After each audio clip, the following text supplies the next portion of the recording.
Welcome to the Mindset Evolution podcast, powered by Self-Recoding, world-class consulting and coaching services that you can access at selfrecoding.com. Self-Recoding is a unique blend of neuro-healing modalities that will empower you to reach your full potential. Join thousands of others who have experienced rapid results in their journey of personal growth. Now enjoy our show where we bring you tools for a powerful mind with your hosts, Kathi and Daisy. And hello, everybody, and welcome back to another episode of the Mindset Evolution podcast. We are your hosts, Bald and Blonde, Kathi Tate, that's me, and Daisy Pap. Welcome to the show. Hi, Daisy.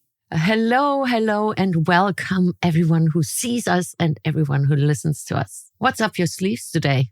Up my sleeves. It's a good one. You're going to like this one. I'm asking a question today that we're going to discuss. Are our brains biased? The short answer is yes. Yes, okay, we're done with the recording. I can go about my evening. Okay, let's start with the word biased, I think, because we have people from all around the world and we need to be clear about what we're talking about. To you, the word biased would mean what, Daisy?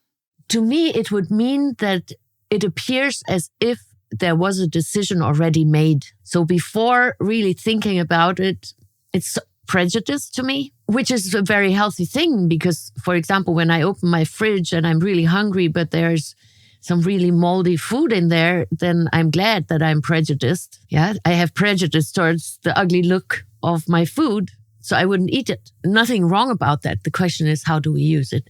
And I think the same is with the brain, that it is good that we have biased brains because it helped our species to survive. By no means am I a neurobiologist. By no means am I a brain researcher. But I learned a little bit about it because it's part of my interests and I'm very curious. And the biased brains, for example, when we go really back in evolution, and for example, there's a German saying where they say what the farmer doesn't know, he won't eat it. So that refers to back in evolution that what is unfamiliar could be dangerous. And therefore, we rather go with what's familiar. Oh, I see. So our brain's got like this default protective setting, and it comes from when it was still fight or flight and it was still life or death. And that's our ancient brain. Is that what you mean? That part still lingers? Yeah, we all do have a reptilian brain. We all do have it. It's also called the brain stem. It's there here in the neck when it's, get and jump and be scared and be fearful. I think it is interesting to me that it helped our species to survive. And therefore, it is a survival mechanism that the brain is biased. Now, what we do with it, and today's world, things can still be considered, and it happens around the world where it is really about life or death, or it is considered or perceived as life or death, or it is really fight or flight. So our reptilian brains, only because we evolved in years, so that we're in the 21st century, doesn't mean that we no longer have a reptilian brain. I see and meet a lot of reptilian brainers who don't have access to their other higher levels and parts and pieces of their brains, the rational thinking, the logical thinking, the creative thinking, or even the left frontal lobe, which is the home of the genius, and really good things can go on there.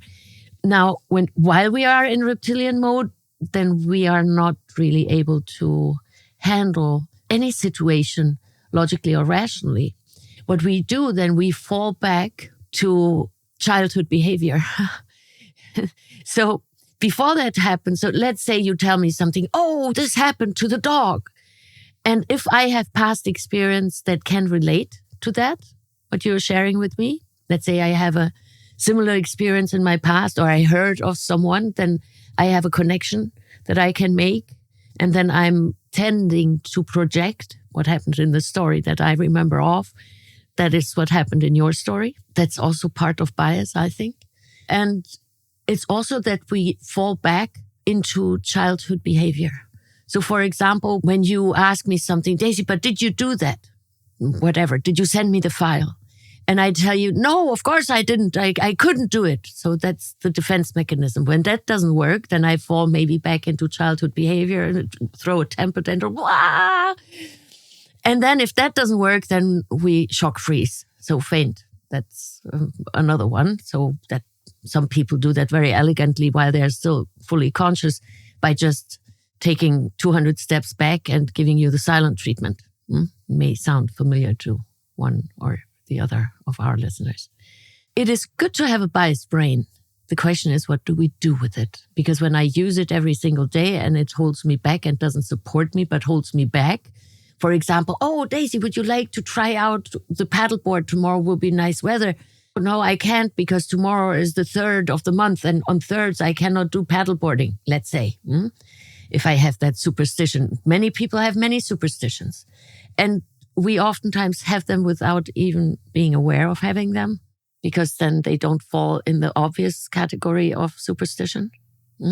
Yeah, I think they can be quite subtle, especially if you've picked them up just being because maybe it's one in your family or your culture, and you've lived with that your whole life without really considering it in detail. It's just something that your family believes. Okay, so that's what I mean by subtle. And I think at some point in our lives, it can be a good idea to sit back and go, let's actually have a look at those beliefs and where they come from and whether they serve me right now or are they getting in the way of me progressing, perhaps. I think taking an inventory in many aspects of our lives, if not all, is a good idea to do from time to time. I agree. Yeah. Yeah, so this is interesting because we have spoken in the past a few times about the reptilian brain and how it is there because of, I guess, the survival instinct that we are built with as human beings. And then we go, okay, well, in today's world, what does that mean? Certainly, I'm not discounting that there are people out there in life or death situations, because I'm sure that there are, and that is when you really do need this part of your brain to help you live through them. But in everyday normal life, when, let's just say, you're having casual conversation, in that scenario, I think that it can get in our way. And I'm going to give an example to illustrate that, because I think that helps everyone understand it. So I'm actually house hunting right now. I'm moving in the next couple of months, not that far, just an hour away out of the city to more of a beachside communities where I can be near my family. I'm very excited about it. And in Australia right now, the housing market is quite tight in that it is more difficult than it has been at times to get housing because there's a very high demand and a lot of people looking for something that's suitable and that's affordable, because we are also feeling money pressure over here as well.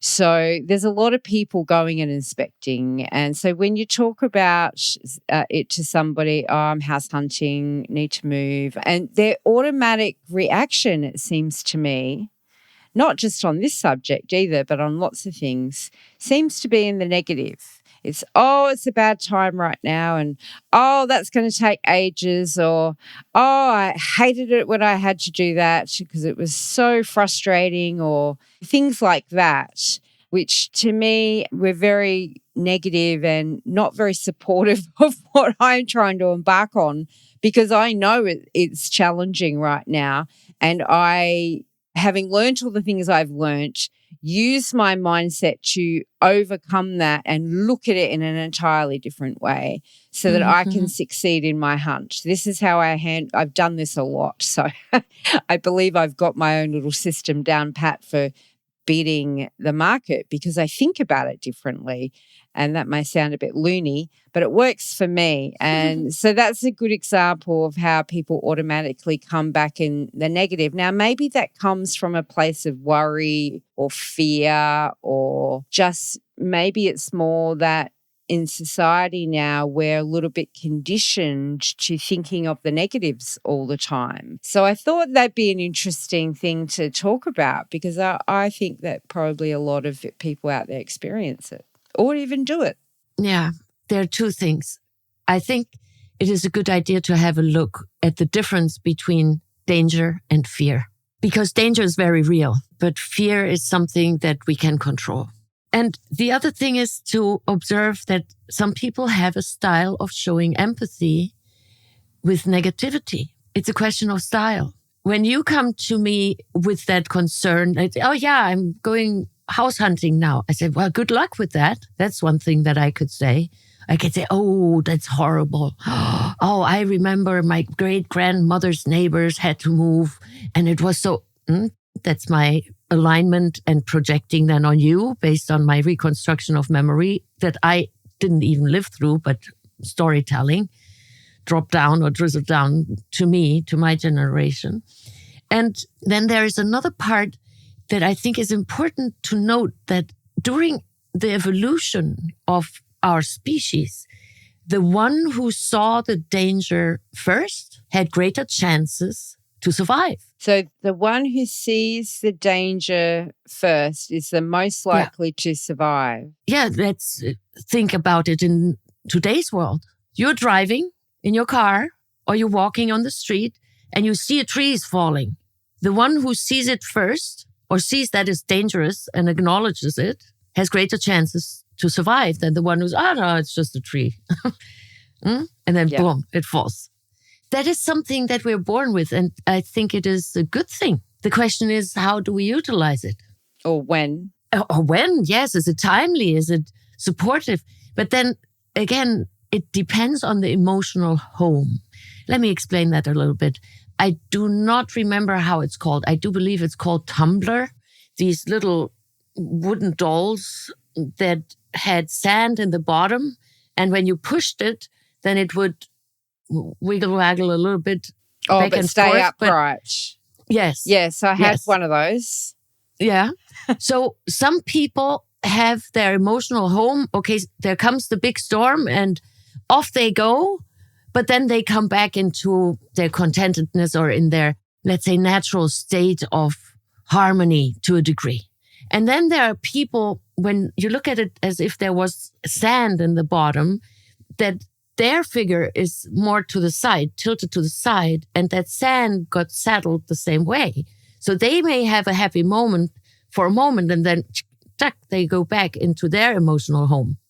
Now, the good news is that the emotional home is not permanent. It can be changed through practice, practicing the good things, because I believe that maybe we are born with a tendency, but I cannot imagine that anyone is born with a negative emotional state as their emotional home. Because when I look at children at the playground, I sometimes like to observe them because their curiosity is just so beautiful and so inspiring to me. And then it reminds me of, oh, one day I was just like them and wanted to see everything. And, oh, what's this? And then sometimes they taste it. I'm not really into that when they pick up things from the ground and put it in their mouth. But they want to figure out what's the texture, what's the taste, and is it edible or is it something nice or not?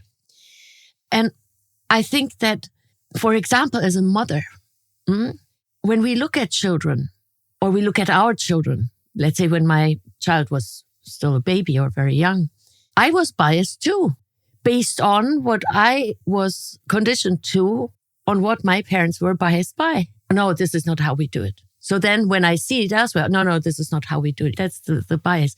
Or for example, a color. Let's say I like a specific color that you don't like for any reason. And maybe you don't like the color. I'm not making this as a status quo. This is an example.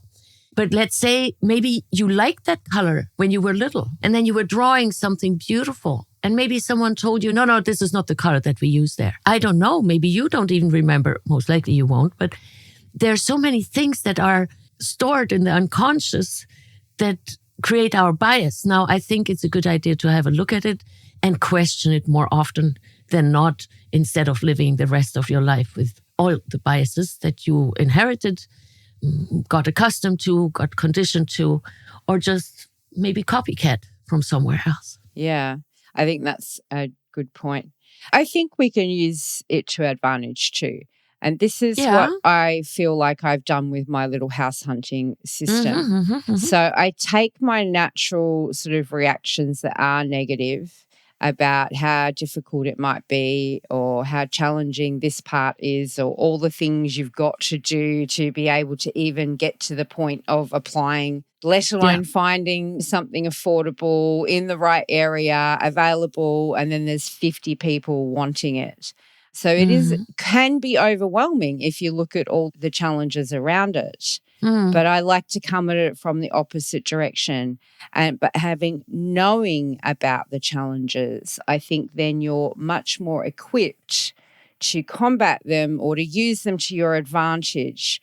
And so I do things like I do a lot of vision work around where I want to live and how I'll feel if this house I see is the right one for me and I can see myself living there.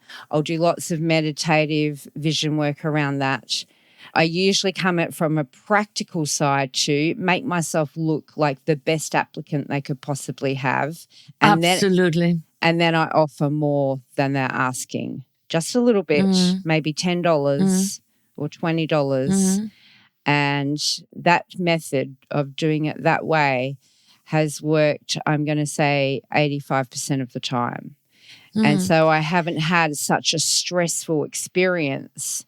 And I've got to say, I've done this probably 40 times. How many houses? Incredible. Crazy amount, more than the average. And so I know what I'm talking about because I've done it in more than one state and in more than one country. So there you go. Well, I think it's a good idea that you put yourself in a good state first. Because let's say I'm going there, I'm the applicant, and but it's so difficult, and no, it will never happen. Oh, no, and this is so much paperwork, and how am I going to get there? And this is so stressful. Then in the meantime, I beat myself up while I'm driving in the car to the appointment, and then I'm not in a very good mood, and maybe I'm not the friendliest of all on the planet. So I think it's a good idea to put ourselves in a good state, because no matter you get the house or you don't get the house, in your case, this is not about life or death. It's not like your house is destroyed and you cannot live there anymore. You can stay there if it doesn't work to that point in time when you want or envision it to happen that you're moving. So it's a different situation. Nevertheless, when I see people who were able to endure and overcome outstanding challenges, most of them were able to do the internal work first and put themselves in a better state. Attitude is a huge undervalued currency. And I think that when we put ourselves in a better attitude, or we make that as our emotional home, then our life will be very different. And also when I'm in a different state of mind, it is much easier for me to see opportunity instead of challenges, because wherever my focus goes, everything grows. Yes, I think that's probably the theory I try and operate from most. Yeah, maybe theory is not the right word, but the mindset, I think it's a mindset. Yeah. And you practice it, because that is when we look at those who to every solution or to every situation have a problem, they practice very well and very frequently. And that's why they're so good at it. Yes, and we have spoken about that in several episodes too. Quite right. Yes. But a quick point, episode 133 on attitude, worth a listen because it fits very well with this conversation if you haven't heard it yet. Yeah, I think that certainly it's more important in life or death situations that we have this bias and that we use it to our advantage. I really wanted to have this conversation today because I think that there's a global climate that is quite challenging right now, and we need to have the tools to face that and move through it, because it can be very scary, the things happening all around the place. no matter where you'll live, there's probably going to be some impact on you from world events that are completely outside our control as individuals. Yeah. And I know that's a climate for fearfulness. And I truly believe that we can push through that fear and change things if, as individuals, we can look to be part of the solution and change it locally. We need to start with our families and start with our communities and just stop going along with what else is happening. I'd say even one step beyond that or prior to that, start with self. Everyone we have interaction with in one way or the other, we impact them. Sometimes it's unnoticeable. Sometimes it's more noticeable. But again, when I'm in a good state, then I think it is more fun to record an episode with me than if I would be in a very grumpy state. No, yes, no, I don't care. So what kind of episodes would we have? I put myself in a good state even before I work with clients, very consciously, so that I can deliver the best value and beyond. Absolutely. Over-deliver. I just want to go back to what you said about we all impact each other, whether we know it or not. Yeah. I think it's really important that because actually I think we often have a giant impact on people and are completely unaware of it. Yes, that's also happening. And sometimes we think we make a great impact on someone and it's unnoticed. I think also in energies, the things that we cannot measure. Maybe some scientists can measure. And I've seen some really nice gadgets where you can measure all sorts of energies and can see it on screens, what's happening. And that is very real. Only because we can't see it doesn't mean it's not there. And when we look at some of geniuses that were living before us or walked on Earth before me, they had great ideas when it came to frequency and energy. And again, I'm radiating a specific energy. Why? Not because I want to, but I cannot stop it either. The electromagnetic field of the heart is this big, like 3 meters in diameter, 360. It's like a bubble. Now, no one can tell me that if someone with, let's say, a really bad mood comes close to me within my bubble, that it's not affecting my bubble. When every one of us puts themselves into a peaceful state of mind, I can be upset. Of course, I'm upset sometimes. That's absolutely normal and natural and humane. But how long do I stay there? Now, some people are so biased, it appears to me sometimes that they not only were very biased in specific aspects, but they stayed there in that extreme of fear-mongering, and then that's what they pay forward. Now, bless their hearts, because they're great teachers for me. For example, that's how I see it, to my mind and not theirs. Yep. Great point, Daisy. Back to self first. And I really would like to do a Salon Talk episode on that electromagnetic field. Absolutely. Look out for that one, guys. We'll put that one on the list. I think that will be a really good episode. Yeah, I think that's been very interesting today. Have you got anything that you want to close out with, Daisy? No, I think it is important that we are aware that our brains are biased. And we can shift from being really fear-mongered and super fearful about everything and anything. And we can also learn how to distinguish that from dangerous situations. And once we practice that, I think we can become less brain biased or less biased, that I think it is a good idea to take control of what we can take control of and become masters of our minds and be brain users and not only brain owners. Great way to put it, Daisy. Thank you. And thank you, as always, to our major sponsor, selfrecoding.com. Please go visit them and also visit us, boldandblonde.live. We want to hear from you and we'd love your support. So please pop over to the website boldandblonde.live and let us know how you're enjoying the episodes. And if you've got a topic idea, please let us know. We're always interested in what our audience thinks. That's it from us today. We'll be back again next week with another episode of Mindset Evolution Podcast. We are Bold and Blonde. Talk to you next time. Oh, sorry, I stole your bit. Thank you for listening in to the Bald and Blonde Mindset Evolution Podcast.